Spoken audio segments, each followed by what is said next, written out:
Shalom semuanya. Perkenalkan, nama saya Andrew. Di sini saya akan berkhotbah. Sebelum memulai khotbah, mari kita satukan hati untuk berdoa. Bapa di dalam surga, terima kasih ya Tuhan Yesus buat hari ini ya Tuhan. Terima kasih ya Aba Bapa kalau pada hari ini kami boleh mendengar khotbah yang akan disampaikan Tuhan. Berikan kami kefokusan telinga seorang murid supaya kami dapat menangkap isi hati-Mu dan apa yang menjadi kerinduan dan pesan yang Kau akan sampaikan pada kami hari ini. Dan kami kefokusan ya Tuhan Yesus, terpujilah nama-Mu yang kudus, dalam nama Yesus, amin. Oke, jadi tema hari ini yaitu makna buah roh dalam kehidupan remaja.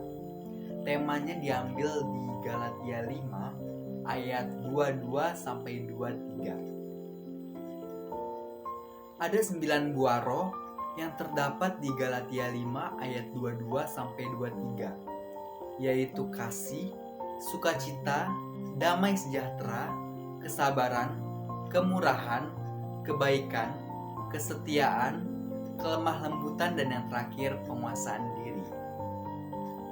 9 buah roh ini penting untuk kita aplikasikan dalam kehidupan sehari-hari.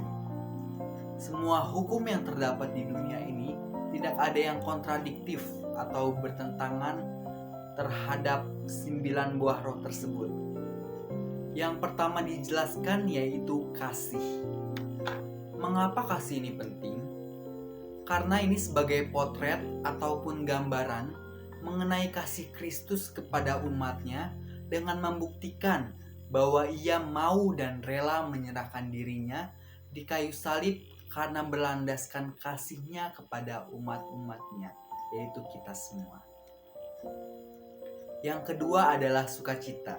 Sukacita merupakan bagian terpenting di hidup seperti yang sudah dijelaskan di Amsal 17 ayat 22. Dengan memiliki hati yang bersukacita atau gembira dapat menjadi obat yang manjur ketika sedang terpuruk dalam hidup. Dan semangat yang patah dapat mengeringkan tulang. Dengan kata lain, dapat membuat tubuh kita semakin tidak bergairah dan menghilangkan rasa optimistisme dalam menjalankan hidup, sehingga kita tidak dapat mencapai tujuan ilahi yang sudah Tuhan tetapkan untuk kita semua. Lalu yang ketiga ada damai sejahtera. Dengan kita memiliki damai sejahtera, dapat menciptakan vibrasi positif yang dapat menarik semua hal-hal yang baik ke dalam diri kita. Kemudian buah roh yang keempat adalah kesabaran. Ada tokoh Alkitab yang bernama Ayub yang memiliki sejarah yang baik lantaran karakternya yang sabar ketika ia dihadapkan dengan banyak masalah dan sabar di dalam masa terpuruknya. Ayub bisa saja memberontak kepada Tuhan ketika dihadapkan dengan banyak masalah dan rintangan di hidupnya. Tetapi ia memilih untuk sabar melalui semua rintangannya karena ia tahu tak hanya yang baik saja yang ia mau terima di dalam Tuhan, tetapi ketika yang buruk terjadi, ia tetap mau menerimanya dengan hati yang sabar. Kemurahan adalah buah roh yang kelima. Tokoh Alkitab yang murah hati yaitu janda Sarfat. Dalam 1 Raja-Raja 17 ayat 15-16 diceritakan tentang seorang janda miskin yang hanya punya sedikit makanan. Dia hanya punya sisa makanan 1 kali makan sebelum dia dan anaknya kelaparan. Tetapi kehadiran Elia mampu mengubah hidup janda Sarfat itu. Elia sendiri meyakinkan sang janda bahwa akan ada kelimpahan saat dia dengan rela hati memberi apapun yang dia punya saat itu.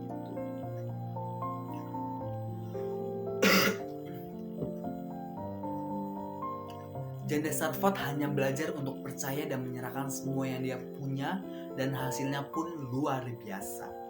Buah roh yang keenam yaitu kebaikan. Dan dalam Lukas 10 ayat 29-37, Tuhan Yesus memberikan perumpamaan tentang cerita orang Samaria yang baik hati.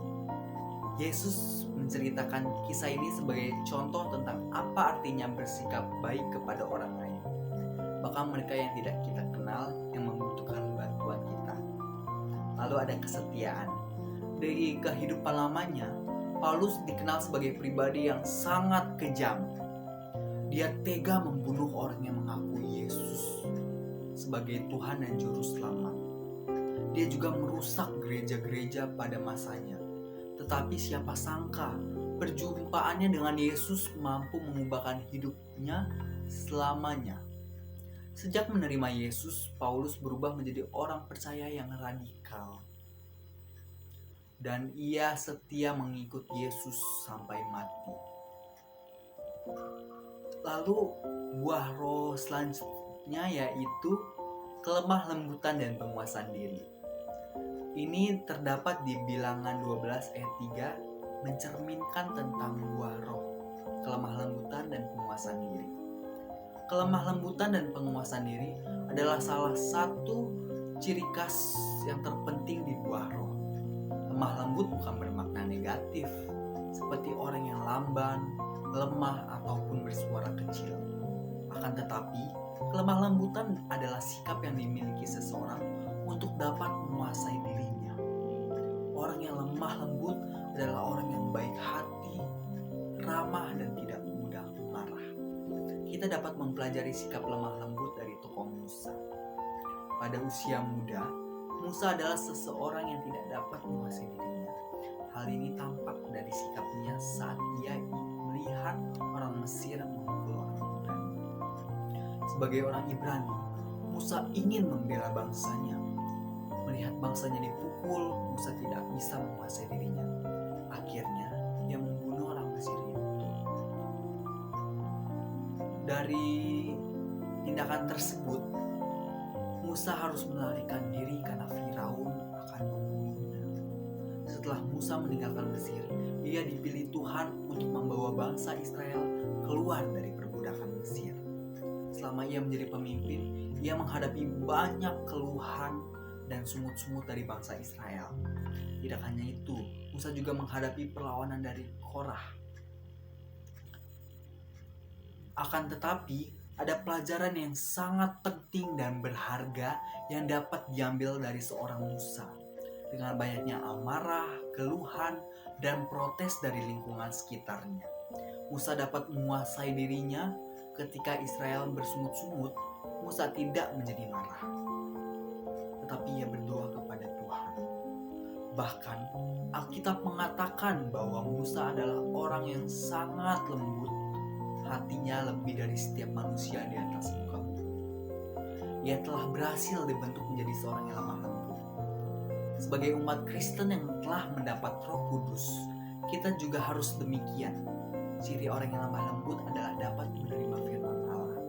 Firman Allah bermanfaat untuk mengajar, menyatakan kesalahan, memperbaiki kelakuan, dan mendorong orang dalam kebenaran.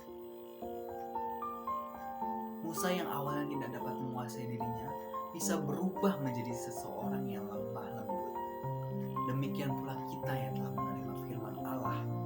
Apakah perilaku buruk kita sudah berubah? Apakah kita masih memiliki sifat emosional dan tidak dapat menguasai amarah? Jika ya, mari kita berubah. Mohon Tuhan berikan Roh Kudus untuk bisa mengubah kebiasaan buruk kita. Kesimpulannya, marilah kita mengaktifkan 9 buah roh dengan baik supaya kita dapat menjadi serupa dengan Kristus, agar buah yang kita dapat bisa kita nikmati dan orang lain rasakan, sehingga kita dapat menjadi berkat untuk sesama.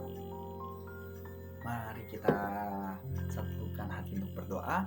Bapa di dalam surga, terima kasih ya Tuhan buat firman yang sudah ditabur tadi, Tuhan, yang sudah kami dengar tadi. Berkati kami Tuhan supaya kami dapat aplikasikan 9 buah roh dalam kehidupan kami sehari-hari, supaya kami dapat menjadi serupa dengan Engkau semakin harinya Tuhan Yesus. Terima kasih ya Bapa, hanya di dalam nama Yesus Kristus kami telah berdoa dan bersyukur.